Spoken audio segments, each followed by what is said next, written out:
What's going on, everyone? Welcome back. My name is Nick. If you own an H2C, this video is going to save you some time and a lot of frustration. Today, I'm walking you through the essential maintenance for the Bambu Lab H2C. Not everything, just the stuff that actually keeps the machine printing clean, consistent, and reliable long term. These printers aren't cheap, and the H2C has a lot going on under the hood. So if you want to keep it running like it did on day one, this is the maintenance that actually matters. I'll also show you a few tools that I personally keep on hand and use across all of my printers. They save time, cut down on frustration, and make the entire maintenance process a lot smoother. And as a bonus, I put together a one-page H2C maintenance quick guide. You can print it out, keep it next to the printer, and use it as a simple checklist so nothing ever gets skipped. And there's also a tracking section if you like keeping things organized and staying consistent over time. I'll have that linked down below. All right, let's get right to it. Now, before we jump in, I want to quickly show you the essential tools and a few optional ones that I'll be using throughout this maintenance. The two most important items here are the lubricants. First up is the Super Lube, which is an oil-based lubricant. Throughout this video, I'll just refer to it as oil or lube. This is what we'll be using on our linear rods and our Guideway. Second is the lithium grease, and this one is strictly for the Z-screws. Don't mix these up, each one has a specific job. You'll also want some IPA and a few microfiber cloths if you want to clean things properly before applying any lubricant. Now lately, I've been using these small precision needle bottles. They make applying oil a lot cleaner and a lot more controlled and way less mess. As for the optional tools, I use this handheld air blower and an electric screwdriver. They're not required, but I'll show you in this video how they speed things up and make the maintenance a lot less annoying. Instead of tracking print hours or guessing how often you run your machine, everything is based on time intervals. There are only two schedules to remember. Once a month, we're maintaining the X-axis linear guideway and linear rods, the left nozzle lifting rail, and the induction hot-end rack. Everything else is recommended every 3 months. This is actually the same approach that I already use on most of my printers. It makes the maintenance way more streamlined and lets me keep every machine on the same schedule. So this method works really well for me. First, let's go ahead and get the bed all the way up. Go into the control panel, tap the second icon on the left, then go into the motion menu, and then hit the home button, which is the house icon. At this point, the bed should be sitting about 10 millimeters below the nozzle, which gives us good access to start cleaning. Normally, I would take my printers outside to blow them out and clean them, but there's no way I'm carrying this H2C around on my own, so instead, I'm going to start by removing as much loose debris as I can from inside the case using a vacuum. After that, I'll quickly clean out the AMS, just picking up any filament bits or dust that may have collected in there. Once the loose stuff is gone, I'll use the Wolfbox air blower to blow out the remaining debris. This is a tool I use consistently across all the printers, and you'll be surprised at how much filament dust it blows out. Now, a nice thing about having the flipper mod installed on the H2C is that I don't have to disconnect the AMS. I can just lock the top, flip it up, and remove the top glass. That saves a ton of time versus disconnecting and reconnecting everything. If you haven't seen my video on this mod yet, I'll drop a link down below. I highly recommend it for the H series printers. At this point, I'll do a more thorough blowout of the entire enclosure. If you can take your machine outside for this, I definitely recommend it. Once that is done, I like to hit the tool head fan on the back. Use your finger to lightly hold the fan in place so it doesn't spin, and give it a good blast of air. Then remove the tool head cover and hit that area with some forced air as well. Next, we're going to clean out the carbon filter area and cover. Since the bottom of our enclosure is all cleared out of filament, let's go ahead and move the heat bed all the way down. In the control panel, go into the second icon on the left, then go into the motion panel. Now on the right hand side under the heat bed section, use the 10 down arrow button. Start by removing the cover, press down slightly, and pull it straight out. Then remove the carbon filter itself. I'm going to take both of these outside and use my Wolfbox air blower to clean out the cover and blow out the filter. If you're running a laser module or putting more than 500 hours a month on your printer, this is a good time to start thinking about replacing the filters. Before reinstalling anything, wipe away any loose debris with a clean cloth. Now reinstall the carbon filter, then the cover. When installing the cover, make sure you seat the bottom first, then snap the top into place. That's the correct way to install it. If your cover is extremely dirty from laser use, Bambu Lab recommends cleaning it under running water using the included brush. Now you'll probably notice that there's a lot of filament dust all over the inside of your printer. We're going to clean that with a damp microfiber cloth using IPA. Clean off all the sides of the tool head, behind the tool head front cover. Also, the wiper area gets pretty dirty. Pretty much anywhere you see powdery dust, give it a good clean. Next, let's make sure we remove any filament dust from the filament chain and PTFE tube. I'm sure you already noticed that it was dusty. I think this is pretty straightforward and there's no need for me to teach you how to clean dust. Now it's time to maintenance the hot end rack. Cleaning the induction hot end rack may seem a bit scary, but trust me, this is a pretty straightforward process and I'll walk you through it. This maintenance should be performed every single month. The first thing that I do is remove all the nozzles from the rack, noting where each nozzle goes so that we can reinstall them in the same place once we perform our cleaning and maintenance. Since we're currently cleaning the enclosure, we need to make sure we clear any debris from the hot end rack. With our IPA and damped microfiber cloth, we can tackle any filament dust that we see on the entire rack. You can also give all 4 of the linear rods a good wipe down. Now it's time to apply lubricating oil to each of the rods. Using our needle tip bottle, apply a small bead of oil in a zigzag formation to ensure complete coverage around each of the rods.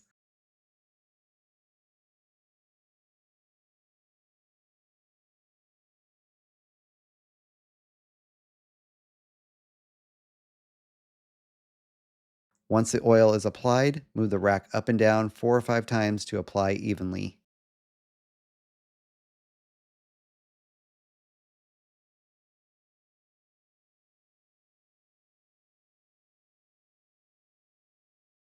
Next, check the top rack and remove any excess oil left over that is sitting there.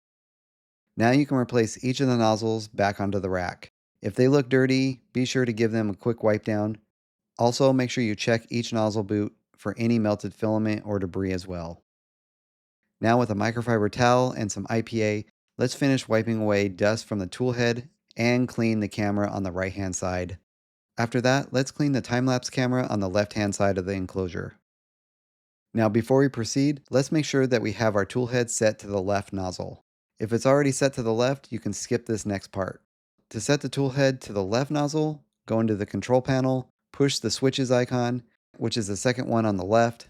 Next, go into the nozzle and extruder panel and push the left nozzle button. The tool head will switch to that left nozzle now. Great, let's make sure we remember this step because we'll need to switch it to the right in just a little bit. Since the H2C does a ton of color changes, we need to make sure both cutters are still sharp and not chipped. Now, if you own any other Bambu Lab printer, such as a P or an A series, then this step is going to be quite different and it will take a little bit more tinkering. I have removed these blades to inspect about 5 times and I just can't get the hang of it. It is definitely not as streamlined as the P or A series, but I will try to walk you through it. First, unscrew the H2 Allen screw that is holding the left cutter arm in. The screw will come completely out and the arm will now be loose. Carefully pull it out and inspect the cutter blade. Replace if needed. Now before reinstalling the blade, make sure that the notch side of the blade is facing up. When reinstalling, I like to hold the cutter arm and the blade flat like this. Slide the blade into the tool head. The arm will have a piece sticking out, preventing you from going into the tool head more. Rotate the arm up and apply pressure on the bottom left of the cutter arm. I don't really know how to explain it any better, but I give it a little bit of a wiggle until the cutter arm slides into the tool head. It will get easier the more you check this, and I wish I could give you a trick, but I have yet to find the trick to reinstalling these easily. Now I do have to admit, the right side of this is slightly easier. It is basically the same process. Just remember to install the blade with the notch facing up, and that is really the only thing you need to remember. Now, if your rubber boot is crusty and has filament stuck on it, it is probably time to replace it. The boot acts as a reflectant from the filament sticking to the nozzle. So once you start seeing buildup, it is time to give it a good clean and replace it. Now to remove the nozzle boot on the left nozzle, I just squeeze both sides and pull it down and it should come out. Just inspect the nozzle boot and most of the time it's possible to just clean it and replace. As you can see, mine isn't all that dirty, so I'm just going to give it a good cleaning and replace it. Now before we replace the boot, it is a good time to do our monthly maintenance on the nozzle lifting rail. This should be done with all the 1 month maintenance. First, we need to remove the nozzle. Unhook the belt clip, slide that to the right, then slide the other clip to the left. Now if this is the first time removing that nozzle, it may be a little stuck. I apply a little pressure to the side of the nozzle heatsink, and that usually does the trick. You will feel it pop, and it should now be loose. Remove the nozzle. Now with a Q-tip and some IPA, clean around the hot end. You will most likely see a little bit of buildup. Next, lift up the plastic top cover that sits on the nozzle. We're going to clean and lubricate the lifting assembly. You should reveal a metal guide bar. I'm not sure if that's a technical term for that part, but that is what I call it. Now use your Q-tip with some IPA and clean around it. Next, using our precision needle bottle, apply a small amount of oil onto that bar for lubrication. Now we need to make sure that we apply the lubrication using the nozzle. Go into the control panel, back into the nozzle panel. Now we need to switch the nozzle 3 to 5 times to apply the lubrication. Once that is done, we can go ahead and reinstall the nozzle. Slide it up into place with the magnetic bar facing towards the back. It's going to snap into place. Replace the left belt clip first, then the right clip, and it should be locked in place. Next, to replace the nozzle boot, it is pretty simple. Make sure you install it from the bottom first, then wrap the boot around the nozzle and apply pressure up towards the top.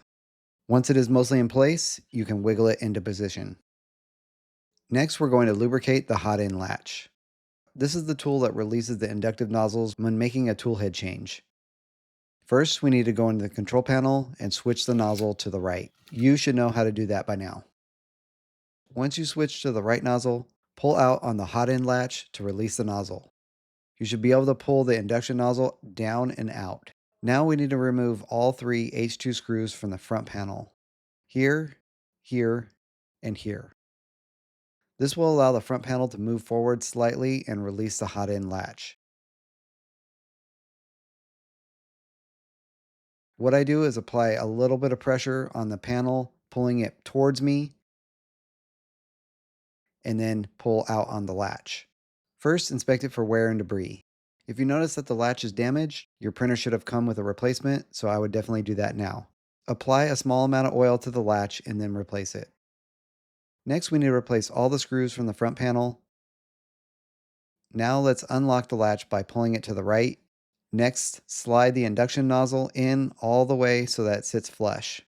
While holding the nozzle in place, push the latch back in to lock the nozzle. Alright, that now completes our maintenance on the toolhead area. Go ahead and replace the front cover and we'll move on to the next steps. Now we're going to clean and lubricate the guideway and the linear rails on the top. This maintenance should be done monthly as well. With a microfiber towel, dampen it with some IPA. Let's go ahead and clean the linear guideway. This is the shiny bar that the tool head moves left and right on. First, move the tool head all the way to the left and give it a good wipe.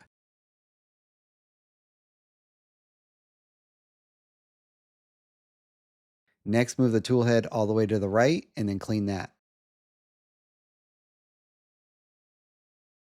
Now let's repeat that process for both the left and the right linear rails. Oh, and by the way, when I call them linear rails, it's either linear rails or linear rods, either or.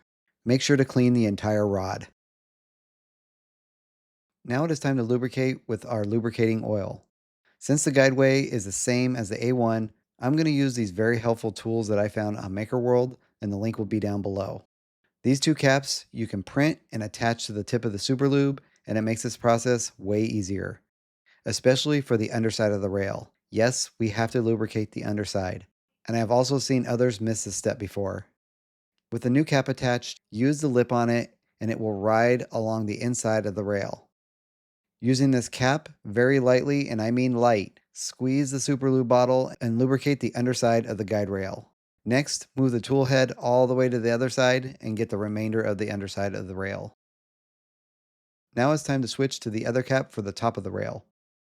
Now using the same method, lightly run a small bead of lubricating oil along the top rail. Again, move the tool head to the side and finish the entire rail. Next, we're going to use a precision needle tip bottle to lubricate the linear rods. They also come with a rubber cap, so I've modified that cap and cut off the end to create a bumper so not to scratch the rods. And this was actually a tip from one of my viewers and it works really good. Another option would be to use a plastic tip that the bottles come with, but I like the needle tip, so I'm going to use the needle tip with the bumper method. To apply the lubricating oil on the top and the bottom, You can use a zigzag pattern going above and below the rods. We need to make sure that both sides of the rods get lubricated enough. Apply lube to both sides, and again, make sure you hit the entire rod. Also, make sure to move the tool head out of the way and continue to apply. Once that is done, move the tool head forward and back, and left and right to evenly apply the oil lubrication on the guideway and the rods at the same time. Last, remove any excess oil left on the rods and the guideway. Also, make sure not to get any oil on the belt. If you happen to do so, use your IPA damp cloth and wipe it off. Next, we need to clean and lubricate the Z or the up and down linear rails. Then clean and apply grease to the Z screws. The rods get lubrication, the screws get grease, just so that we're clear. This maintenance should be done every 3 months. There are 3 linear rods and 3 lead screws. If your heat bed is still down, go ahead and use the home button again. It will raise the bed up to about 10 millimeters from the nozzle. Now with a microfiber towel, clean away any debris from the rods. Next, with the clean area on your towel, wipe away all the grease and give them a good deep clean.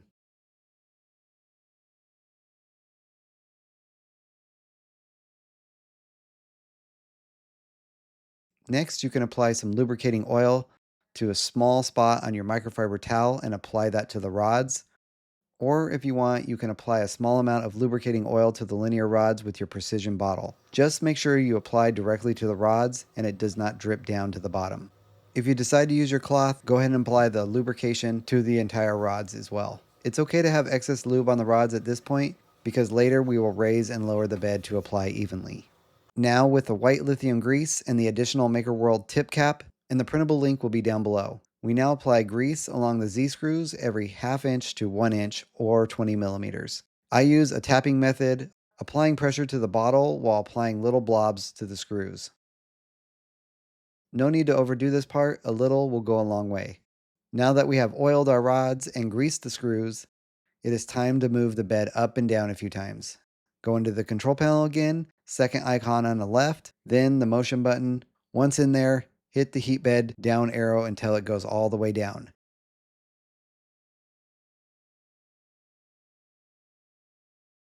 Then do it again all the way up. Do this 2 or 3 times until evenly applied, stopping the bed all the way down. Wipe away any excess oil on the bottom or top of the rods and any large leftover blobs of grease on the screws. Next, rotate your printer around and we're going to check the exhaust grill on the back.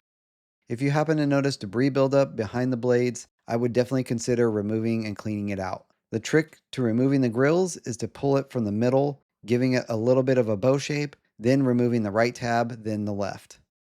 Repeat that for each grill. Behind the grill will expose the exhaust fan. I just give it a good wipe down and hit it with my air gun. Again, I don't have a laser module, so it's not all that dirty. If you find that your exhaust grill is dirty, it is probably best to complete this step towards the beginning of your maintenance process.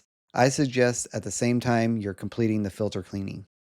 For the last step, I wipe down the outside of the casing using glass cleaner and clean the front door and the top door. Now after every cleaning, you're welcome to run a calibration.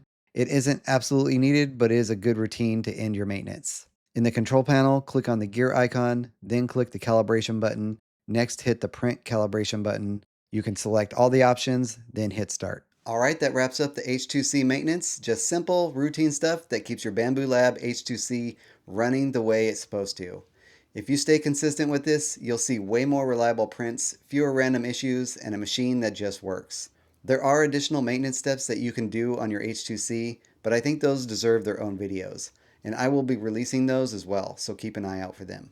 Before you go, don't forget to grab the bonus H2C maintenance quick guide, and again, you'll find that link down below. And if this video has helped you out, hit that like button, and if you want more no fluff 3D printing tutorials, make sure that you're subscribed. Again, my name is Nick, and as always, happy printing.